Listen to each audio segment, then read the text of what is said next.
Hola niños, ¿cómo están? Espero que estén muy bien para escuchar la clase de hoy.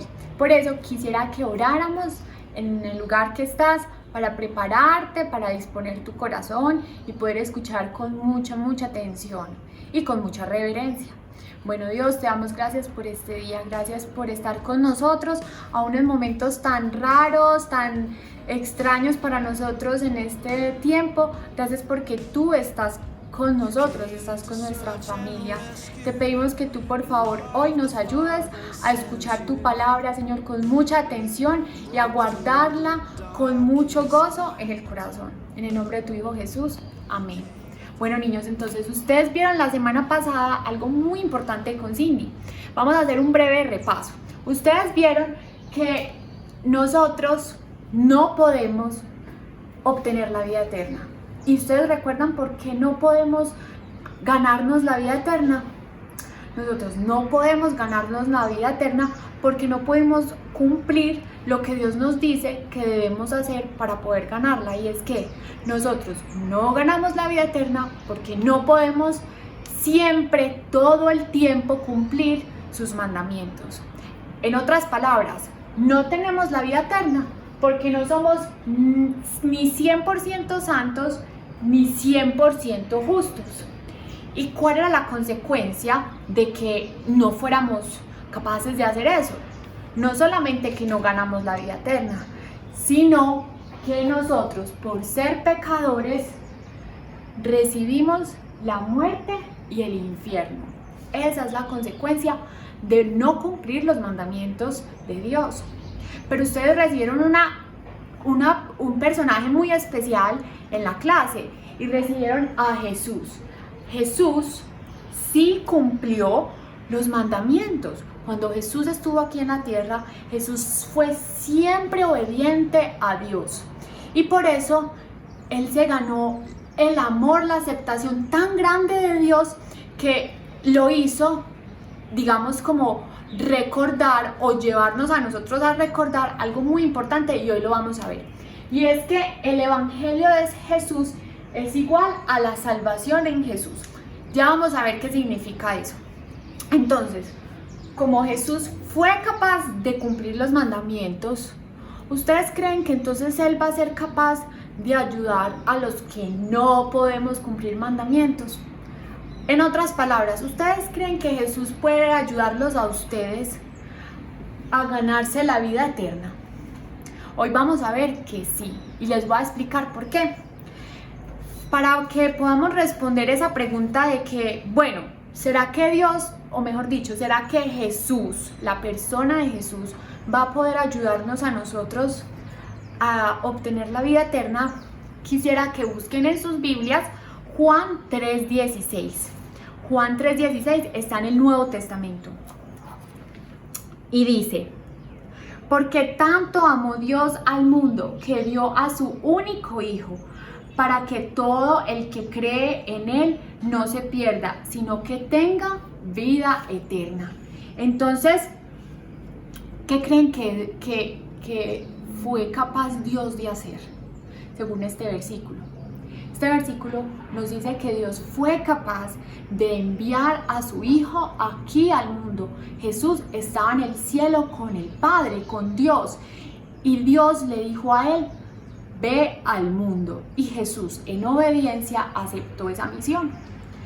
Y si su Hijo Jesús vino al mundo, ustedes no se preguntan por qué vino Jesús al mundo. Porque Dios envió a Jesús al mundo. Bueno, busquemos Juan 3:17. O sea, miren el versículo que está después. Dice: Dios no envió a su Hijo al mundo para condenar al mundo, sino para salvarlo por medio de Él. Entonces, fue un accidente que Dios enviara a su Hijo Jesús. No. Jesús decidió venir y Dios decidió enviar a Jesús por amor a nosotros. ¿Por qué empieza? Porque de tal manera, porque tanto amó Dios al mundo que envió a Jesús. Entonces no fue un accidente. ¿Y cuál fue el propósito por el cual Dios envió a Jesús? El versículo que acabamos de leer nos dice que el propósito por el cual Dios envió a Jesús es salvar pecadores. Por eso Jesús vino. Jesús vino a salvar pecadores. ¿No les parece que eso es una muy buena noticia? Bueno, entonces imagínense, para hablar un poquito de las buenas noticias, que David y Mateo están jugando en la casa fútbol. Yo los he visto por ahí en los videos jugando fútbol y entrenando, pero entonces David y Mateo se ponen a jugar fútbol en la casa sin permiso de Luz D y sin permiso de Joana. Ya ustedes no podían jugar fútbol en la casa, tenían que hacer otra cosa, pero ustedes dicen, no, juguemos fútbol. Y entonces, jugando fútbol, Mateo, que es tan pateador de ese balón, quiebra una lámpara. Quebró la lámpara y peor porque lo hizo jugando fútbol sin permiso de Joana, de la mamá. ¿Qué va a pasar? ¿Ustedes creen que ahí podrían haber buenas noticias? ¿Creen que una buena noticia, por ejemplo, en este caso, es que Mateo se va a ganar el trofeo este año en el equipo de él? ¿O que Mateo es el mejor jugador del mundo? ¿O que David se va a ganar el premio al mejor jugador de su equipo? Esas no son buenas noticias. ¿Cuál sería una buena noticia para el hecho de que la lámpara se quebró y que van a venir a regañarlos? Piensen ustedes. La buena noticia ahí sería que la mamá de Mateo lo perdone, que la mamá de Mateo no se enoje con él, sino que diga, ay Mateo, bueno, yo perdono lo que tú hiciste. Eso es una buena noticia. Pero yo les tengo una cosa que contarles, y es que la noticia más mala que nosotros podríamos recibir no es que mi mamá se enoje conmigo. La peor noticia que nosotros podemos y estamos recibiendo, de hecho, es que somos pecadores. Esa es la peor noticia de todas. La noticia más mala del mundo que a alguien le pueden dar es que es pecador. ¿Por qué? Porque tiene una consecuencia muy grave y es la muerte y el infierno. Pero Dios envió a Jesús a traer buenas noticias a los pecadores. Jesús trajo las mejores noticias de todas. La mejor noticia que tú podrías recibir la trajo Jesús. Entonces, miremos, o quiero decirles que en la Biblia hay una palabra muy especial para las buenas noticias que Jesús le trajo a los pecadores. Y esa palabra, las buenas noticias, es el Evangelio. Y vamos a ver entonces cuáles son esas buenas noticias del Evangelio de Jesús. Vamos a ver cuáles son las buenas noticias del Evangelio de Jesús. Busquemos Lucas 19:10. Lucas 19:10. Lucas 19:10 nos dice, porque el Hijo del Hombre, o sea Jesús, vino a buscar y a salvar a los que se habían perdido. Entonces, la primera noticia la respondemos con esta pregunta. ¿A quién vino a buscar a Jesús? ¿A quién? A los que estaban perdidos. ¿Y quiénes están perdidos? Los pecadores están perdidos. Entonces, la primera buena noticia es, vamos a despegarla sin que se dañe, es que Jesús vino a buscar a los pecadores perdidos. Listo, vamos por la segunda. Vamos a buscar Mateo 26:28. Están todos muy pegaditos. Mateo 26:28. Y dice, esto es mi sangre del pacto, que es derramada por muchos para el perdón de pecados. ¿Qué buenas noticias podría darnos este versículo para los pecadores?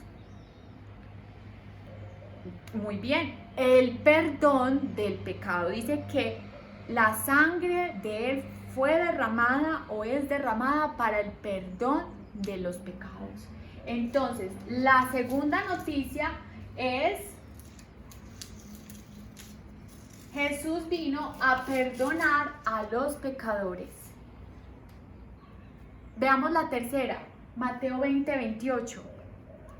Mateo 20:28 dice: el Hijo del Hombre no vino para que le sirvan, sino para servir y para dar su vida en rescate por muchos. ¿Qué dio Jesús para rescatar o para dar a los pecadores?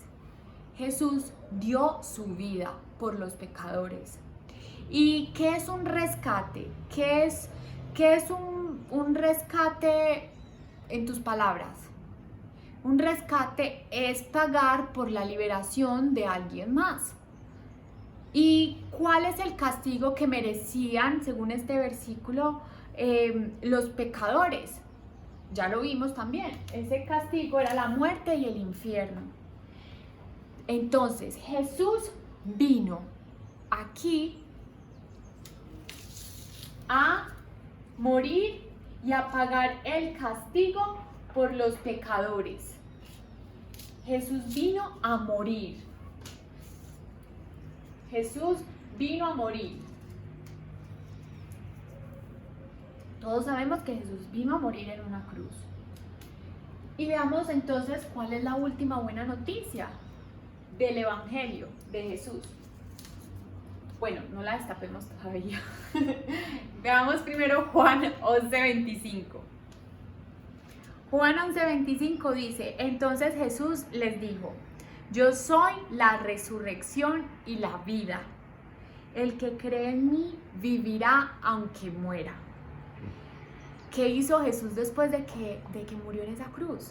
Jesús resucitó. Jesús volvió a la vida. ¿Y será que entonces porque Jesús resucitó es capaz de darle la vida eterna a los pecadores? Exactamente. Porque Jesús resucitó, por el hecho de que Jesús resucitó y salió vivo de la tumba, los pecadores pueden recibir la vida eterna. Esa es una excelente noticia. Y la Biblia también tiene un nombre especial para todas estas buenas noticias. La Biblia la resume en una palabra.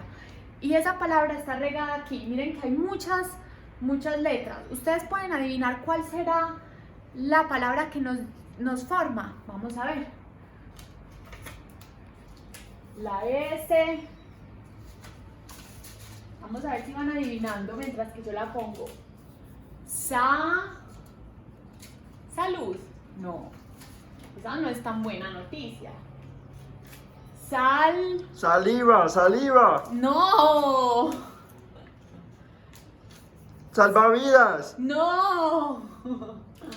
La buena noticia se puede resumir en esta palabra. ¿Salva qué? Salvaca. No.